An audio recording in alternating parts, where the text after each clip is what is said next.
प्रभु श्री राम का जन्म क्यों हुआ, इसके पीछे बहुत कारण है। और एक कारण एक नारद जी की कथा है। नारद जी को एक बार तपस्या करने के लिए नारद जी बैठे, बहुत ध्यान से सुनिएगा। तो जैसे ही तप करने बैठे तो कामदेव आ गया। कौन आया? You know Kamadeva.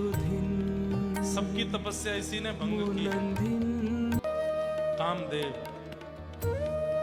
कामदेव आगे आकर के नारद जी के ऊपर सारे बाण चलाए, कैसे भी करके नारद जी की तपस्या टूटे, इसका पूर्ण प्रयास किया कामदेव ने। लेकिन नारद जी इतने आंख वांख मीच करके और जैसे तैसे करके कामदेव से बचे ही गए। और अंततो गत्वा कामदेव ने नतमस्तक होकर के कहा, जय हो नारद जी महाराज की जय हो। मैंने खूब प्रयास कर लिया, मैंने बड़े बड़े तपस्वी देखे, बड़े बड़े ध्यानी देखे, मैंने सबके तप तोड़वा दिए, लेकिन महाराज या तो मैंने देवादिदेव महादेव शंकर को देखा था या मैंने आपको देखा, जिसका तप भंग नहीं हुआ। कामदेव ने इतना प्रयास किया लेकिन नारद जी की आंख नहीं खुली। लेकिन कामदेव ने जैसे ही सिर झुका के प्रणाम किया, तुरंत नारद जी की आंख खुल गई। इसका मतलब क्या है?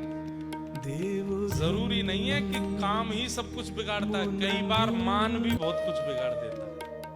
बहुत ज्यादा सम्मान का, जिनको सम्मान के भूखे होते हैं कई लोग। We are organising katha, would you like to come? Yeah we will come, sure, but we want some sofa to sit. I'm not saying about the people who are sitting on sofas, but कुछ लोग ऐसे होते हैं कि उनको चाहिए ही कि हमको सोफा मिलना चाहिए। आप लोग तो ऊपर ही बैठे रहना, नीचे मत उतर आना। पर कई लोग इससे भी ज्यादा होते हैं, हम आएंगे तो सही, सोफा मिलेगा ना? बोले हाँ मिलेगा। ओके, बीच में थोड़ा हाई टी वगैरह है कि नहीं है? चाय वाय पे, अरे कथा सुनने आ रहे हो, हाई टी करने आ रहे हो? हमको महाराज जी से थोड़ा पर्सनली मिलवा दीजिएगा, हमारे हाथ से माला पहनवा दे, हमारा नाम बुलवा देना आप कथा में। कई जगह कथा होती है तो वहाँ स्पेशली नाम बुलवाए जाते हैं कि इनका नाम बोल दीजिएगा, बैठे हैं कथा में। नहीं बोलेंगे तो बोले कल से हम कथा में नहीं आएंगे। बोलना पड़ता है कि हमारी आज बड़ा सौभाग्य है, हमारी कथा के बीच में आज यहाँ के रिनॉन जो है इंजीनियर साहब आए हैं, उनका फलाना नाम है, और वो परिवार सहित आए हैं। फिर वो खड़े होकर के सबको हाथ जोड़ते, मैं कथा सुनने आया हूं। जरूरी नहीं है कि सारे काम कामदेव ही बिगाड़ता है, कई बार ये मानदेव भी बहुत कुछ बिगाड़ देते हैं। नारद जी का कामदेव कुछ नहीं बिगाड़ पाए, पर मानदेव ने बिगाड़ दिया है।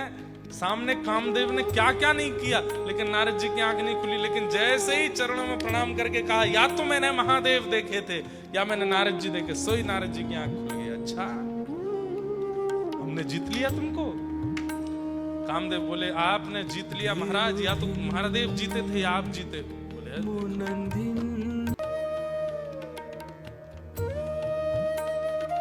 कामदेव चला गया। लेकिन नारद जी अब सोच रहे हैं, मैंने कामदेव को जीत लिया, मैंने कामदेव को जीत लिया। जिसको वो ऋषि नहीं जीत पाए, वो ऋषि नहीं जीत पाए, वो नहीं जीत पाए, वो मैंने जीत लिया। वेल डन नारद, तुमने कामदेव जीत लिया। लेकिन अब इसका प्रचार कैसे? ये दुनिया को पता कैसे चले कि मैंने कामदेव जीता? तो सबसे पहले उसको बताया जाए जिसने मुझसे पहले जीता था। पहुंच गए, नारायण नारायण करते हुए कहां गए? कैलाश मानसरोवर। शिव कैलाशों के बस भोली धारों के राजा, शंकर संकट गाइए। शंकर संकट ओ शिव कैलाशों के वासी, भोली धारों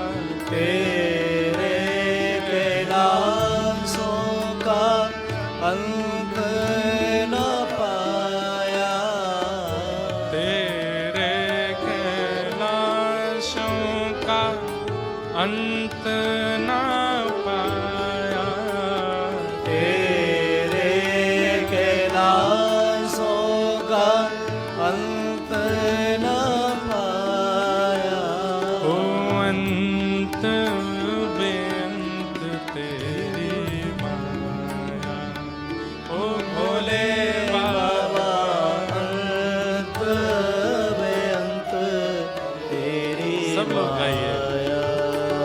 ओ शिव कैलाशों के वास, भौरी धारों के राजा, संकट संकट हरई, ओ भोले बाबा शंकर संकट हरना। ध्याये नित्यं महेशं रजतगिरिनिभं चारुचन्द्रावतंसं, रत्नाकल्पोज्ज्वलांगं पैशमृगविराभीतिहस्तं प्रसन्नं, पद्मासीनं समन्तास्तुतममरगणैर्व्याधिकृत्यं वसानं, विश्वाद्यं विश्ववन्द्यम् अखिलभयहरं पञ्चवक्त्रं त्रिनेत्रं शङ्कर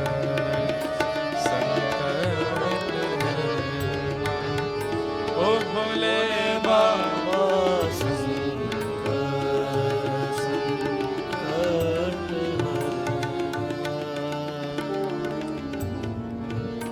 शंकर जी के पास पहुंचे और नारद जी जाकर के जैसे कीर्तन करने लगे, महादेव के नेत्र खुले। आइए आइए आइए नारद जी महाराज आइए। अरे आज कैसे हमारे लोक में कैसे आना हुआ आपका? नारद जी महाराज बोले, हाँ, यहाँ पास में बद्रीनाथ है ना आपके ये हिमालय में, वहीं था मैं। अच्छा वहां क्या कर रहे थे? तप कर रहा था। अच्छा तो तप पूरा हो गया? नहीं नहीं, अभी तो 2-2.5 हजार वर्ष का रह गया था। 3-4 हजार वर्ष से चल रहा था, 2-2.5 हजार वर्ष का रह गया, तो फिर बीच में क्यों उठ गए? कामदेव आया था। अच्छा फिर बहुत प्रयास किया उसने मेरे तप को तोड़ने का, लेकिन कुछ नहीं कर पाया। शंकर जी समझ गए, बोले कामदेव नहीं मानदेव ने तोड़ दिया। अच्छा फिर? कुछ नहीं, चरणों में पड़ा था मेरे। बोले महाराज या तो मैंने महादेव देखे या मैंने आप देखे हैं। मैंने कहा ठीक है, अब कामदेव तू चला जा, चल जा, अपने बच्चे पत्नी साथ राजी रहा कर, चले जा। आशीर्वाद देके भगा दिया उसको।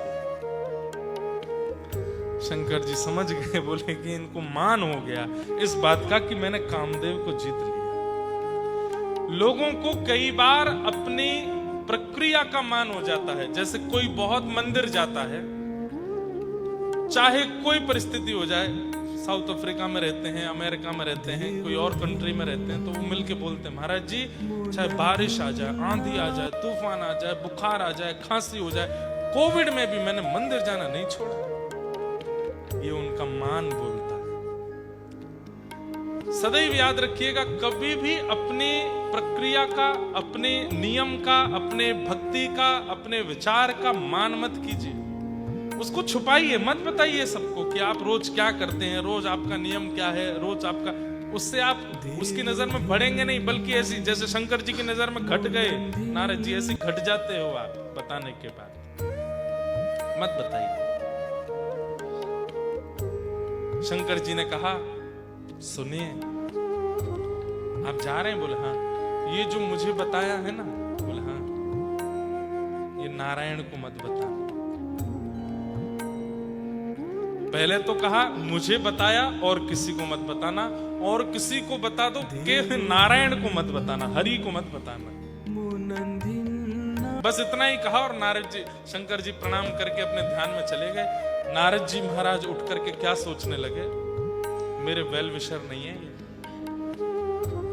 इनको पता है कि अगर हरि को पता चल गया कि मैंने कामदेव को जीता है तो अभी तक हरि इनका नाम गाते हैं, हरि हर को भजते हैं, हरि को भजते हैं।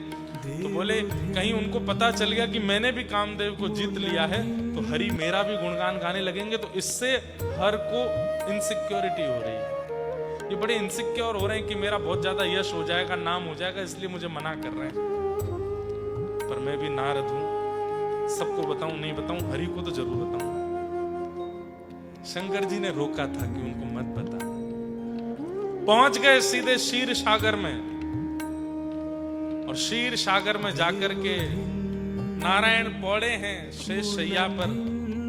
जैसे ही नारद जी आए, नारद जी आते रहते हैं, हर बार नारद जी आते हैं, ठाकुर जी ऐसे ही पौड़े रहते हैं, नारद जी आके प्रणाम करते हैं, ठाकुर जी वहीं से आशीर्वाद देते हैं। लेकिन आज जैसे ही नारद जी आए तो ठाकुर जी ने अपना पोस्चर ठीक किया, उठ के बैठ गए। लक्ष्मी जी से बोले नारद आया है, जल्दी माला लेके आओ, आरती लेके आओ। लक्ष्मी बोली नारद जी तो बहुत बार आए हैं, लेकिन आज ऐसा क्या विशेष है? शंकर जी बोले और दिन तो ये स्वस्थ था, स्वस्थ व्यक्ति अपने आप चल के आ जाता है, अस्वस्थ को सहारा देना पड़ता है। स्वस्थ है, थोड़ा जाऊंगा। ठाकुर जी दौड़ के गए, नारद जी का हाथ पकड़ा, आइए आइए आइए। नारद जी समझ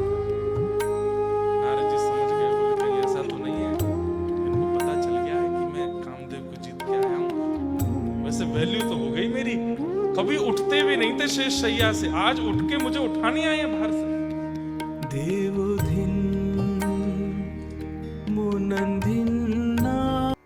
कभी भैया अगर बहुत सम्मान मंदिर में मिल रहा हो ना, तो ठाकुर जी का कहीं यही संकेत समझ लेना कि तुम अस्वस्थ हो। आप मंदिर जा रहे हैं, पीछे खड़े होकर के दर्शन कर रहे हैं, बहुत धक्के लग रहे हैं, भीड़ लग रही है, और गिर रहे हो, पड़ रहे हो, नहीं हो रहे अच्छे से दर्शन, बस दूर से देख दाख के निकल गए, मीन्स आप स्वस्थ हो। पर जैसे ही मंदिर में गए, सिक्योरिटी वाले ने हाथ पकड़ा, बोले सबसे आगे चलो, पुजारी जी आपको बुला रहे हैं, विशेष पूजा करवाएंगे आपसे, आगे बैठा के माला दो, प्रसाद दो, ये दो। यही समझ लेना कि नारद जी की तरह अस्वस्थ तो नहीं हो गए हो। ठाकुर जी इतना सम्मान क्यों दे रहे हैं? नारद जी को जाके हाथ पकड़ करके लेकर के आए। नारद जी बोले महाराज सब आपकी कृपा है,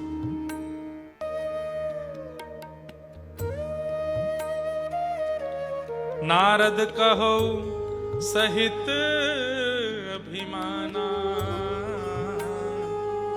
कृपा तुम्हार सबल भगवान।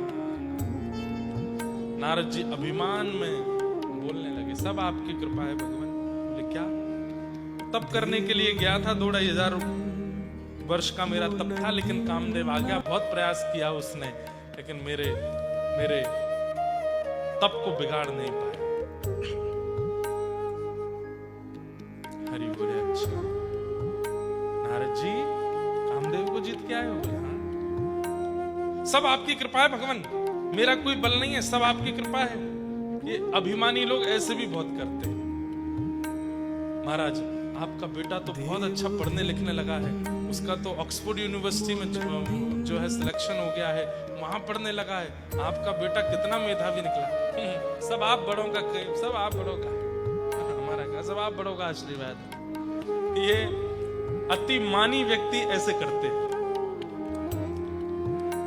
सामान्य व्यक्ति का लक्षण कैसा होता है? वो बात को पलट देगा तुरंत। आपने उसके बेटे की बड़ाई की, कहेगा ठीक है सब अपना देख लेंगे जो है, और बताइए और क्या चल रहा है? आपने सुना इंद्रेश जी आ रहे हैं कथा करने, तो बात फ्लिप कर देंगे। जहां पता चल रहा होगा कि परिवार और मेरे बहुत सम्मान की बात है, वो तुरंत फ्लिप करेगा, वो उस बात को बहुत देर तक चलने नहीं देगा। लेकिन उसी बात को खींचने लगे, पानी लेके आ रहा है, तो उस बात को सब आपकी कृपा है। वो बेटा गया था जब लंदन जा रहा था ना, तो ऐसे ऐसे हो रहा था, सब आपकी कृपा है। वहां पे उसको रूम नहीं मिल रहा था, तो मैंने पास के एक जगह थी, बहुत रीजनेबल तो नहीं था, बहुत महंगा है, वहां पे इतने पाउंड्स का वो फ्लैट था, सब आपकी कृपा से मिल गया। वो भी चाय नाश्ता रात के भोजन तक वो बात ही खत्म नहीं हो रही है। इसका मतलब क्या है? और हर बात में क्या कह रहे हैं? सब आप लोगों का आशीर्वाद है, ठाकुर जी की कृपा है। इसका मतलब मानी व्यक्ति। नारद कहु सहित अभिमाना। अभिमान में कह रहे हैं, बोले क्या? कृपा तुम्हारी, सब आपकी कृपा है नाथ। मैंने कामदेव को जीता, बहुत अच्छा। ठाकुर जी ने हृदय से लगा, मेरा नारद। चलो अब अपना आगे का क्रम करो, हम मिलेंगे। हाँ ठीक। जैसे ही नारद जी बाहर गए, लक्ष्मी जी की ओर ठाकुर जी ने देखा, क्या हुआ? बोले मानदेव का अटैक हुआ है, मान हो गया है, कामदेव को जीतने का मान हो गया है। बाहर निकलते ही ठाकुर जी ने अपनी माया से एक नई नगरी का निर्माण कर दिया, श्रीनिवास नगर। जैसे ही नारद जी ने देखा, इतना सुंदर नगर। बोले ये नगर पहले तो कभी देखा नहीं। बोले अभी निर्माण हुआ है 1000 वर्ष पहले। बोले मैं तो तपस्या में बैठा था, मुझे क्या पता। इस नगर के राजा कौन है? शील निधि राजा। नारद जी महाराज जैसे ही पहुंचे, शील निधि राजा ने खूब स्वागत सत्कार किया, खूब सम्मान किया, सत्कार करके उनको बिठाया। ये मैं यहाँ का राजा शील निधि, ये मेरी पत्नी है, ये मेरा परिवार है, ये मेरे मंत्री महामंत्री आदि। आप बहुत सही समय पे आए हैं। बोले कैसे? मैं अपनी बेटी उसका स्वयंवर कर रहा था, अच्छा हुआ आप आ गए, आशीर्वाद दे देंगे। बोले अच्छा। बेटी ऊपर बैठी है वहां झरोके में, महाराज आप जरा उसको यहीं से आशीर्वाद दे दीजिए। नारद जी ने जो नजर उठा के देखा, ऐसी रूप गुण सुंदर, इतनी सुंदर, मृग नैनी जैसे नेत्र, नासिका इतनी सुंदर, उसके केश, उसका मुखमंडल इतना सुंदर था कि नारद जी महाराज तो देखते ही रह गए। राजन दूर से ही आशीर्वाद दिलवाओगे, पास बुलवाओ। नहीं महाराज, अभी स्वयंवर तक वो वहीं रहेगी, आप तो यहीं से आशीर्वाद दो। कल स्वयंवर है, आप तो बढ़िया, हमें तो चिंता थी कोई महात्मा का आशीर्वाद मिले, बढ़िया आप आ गए, आप आके आशीर्वाद देना वर वधू को। नारद जी मनी मन ये बात सुनकर बड़े दुखी हो, बोले हम कोई आशीर्वाद देने नहीं आएंगे, हम खुद वर बनने आएंगे। हमारा भी ब्याह नहीं हुआ है, दिक्कत क्या है? हम भी युवा हैं, हम भी बढ़िया हैं, ठीक है, तुम्हारी बेटी के साथ हम भी ब्याह कर लेंगे। नारद जी जैसी बाहर निकल करके गए, शंकर जी ने अपने 2 गण भेज दिए थे। वो गण पीछे ही पीछे आपस में बात करते थे और नारद जी को सुनाई देता था। दूर से ही वे गण प्रणाम करने लगे नारद जी को, जय हो बाबा, राम राम। नारद जी बोले ये हमारा ब्याह इसलिए नहीं हो रहा, ये हमारी वेशभूषा नहीं है ब्याह वाली, ये साधु महात्मा बने डोलते हैं, कौन ब्याह करेगा? हम भी छरेरा बदन हो, राजकुमारों की तरह रहें तो ब्याह हमारा भी हो जाएगा। चलो ठाकुर जी का हमने इतना यश गाया, इस बार चलो उनसे रिवॉल्ट लेने का समय आया है। ठाकुर जी के पास पहुंच गए नारद जी, और नारद जी जाकर के बोले, भगवान मैंने आज तक आपसे कुछ नहीं मांगा, आज कुछ मांगना चाहता हूँ। बोले क्या? मैंने इतना भजन आपका किया, इतना आपका नाम गाया। बोले क्या? आप अपना रूप मुझको दे दीजिए, अपना जैसा रूप मुझको दे दीजिए, ताकि मैं भी ब्याह कर लूं, चतुर्भुज हो जाऊं।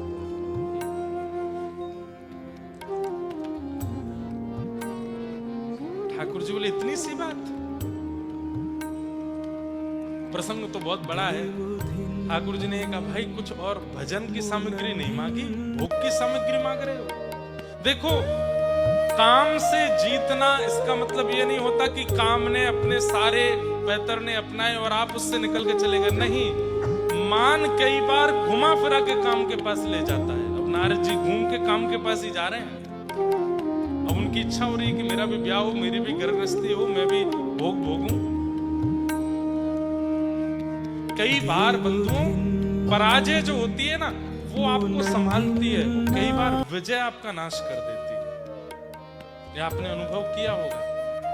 कई बार फेलियर जो होता है ना, वो आपका अच्छा निर्माण करता है, और कई बार फर्स्ट रैंक आपको अभिमानी बना देती है, आपका पतन कर देती है।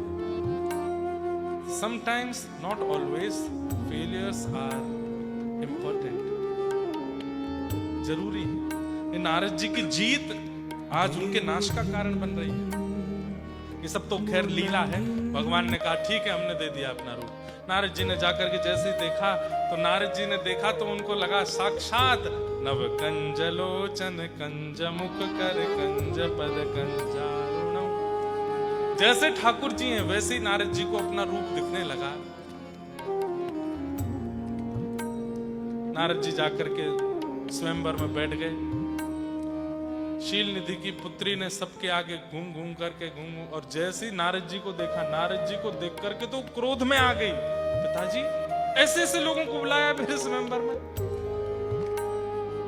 पीछे बैठे शंकर जी के गण खूब बड़ाई कर, भैया हमें तो लगता है इन्हीं से ही ब्याह करेगी, देख कितने सुंदर हैं, कितने बढ़िया हैं, कितने अच्छे हैं, कितने ऐसे हैं, कितने। इतना चढ़ा दिया नारद जी को। नारद जी को लगा हमारे अलावा तो अब सब फीके हैं। उसी सभा में ठाकुर जी भी आए थे और जैसे ही ठाकुर जी आए, शील निधि की पुत्री ने भगवान के गले में वरमाला पहना के ब्याह उनसे कर लिया। नारद जी बैठे रह गए।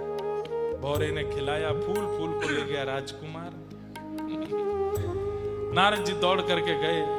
सब हंस रहे थे उनके रूप को देख के। जा करके देखा तो बानर का मुख लगा था।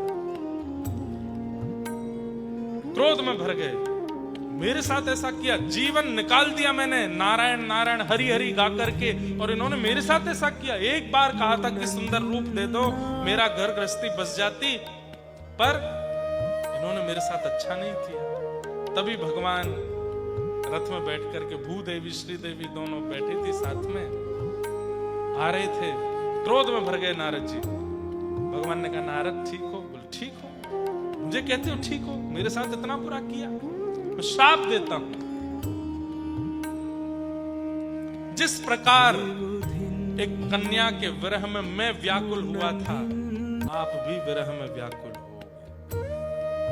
आप भी अपनी गृहिणी के विरह में रोगे। और वो विरह कैसा होता है, किसी से प्रेम करके उसको प्राप्त ना कर पाने का, वो आपको सहना पड़ेगा। ये मेरा श्राप है। इस प्रकार श्राप दे दिया। इतने में ही वो मायावी नगरी अंतर्ध्यान हो गई और वो जो शील निधि की पुत्री थी वो भी अंतर्ध्यान आदि सब बिल्कुल वही वैकुंठ लोक प्रकट हो गया। शेषनाग पे भगवान, सामने नारद जी। नारद जी ने जब चारों ओर देखा, बोले ये क्या? अरे ये तो माया की नगरी थी, माया का सब कुछ था। तुरंत भगवान के चरण, भगवान मुझसे बहुत बड़ा अपराध हो गया, बहुत बड़ा अपराध हो गया। अपराध? तुमने तो कामदेव को जीत लिया था। तुम तो कह रहे थे काम तुम्हारे वश में, तुम्हारे चरणों में लौट खाता है। एक सुंदर स्त्री देख करके अपने आप को रोक नहीं पाए।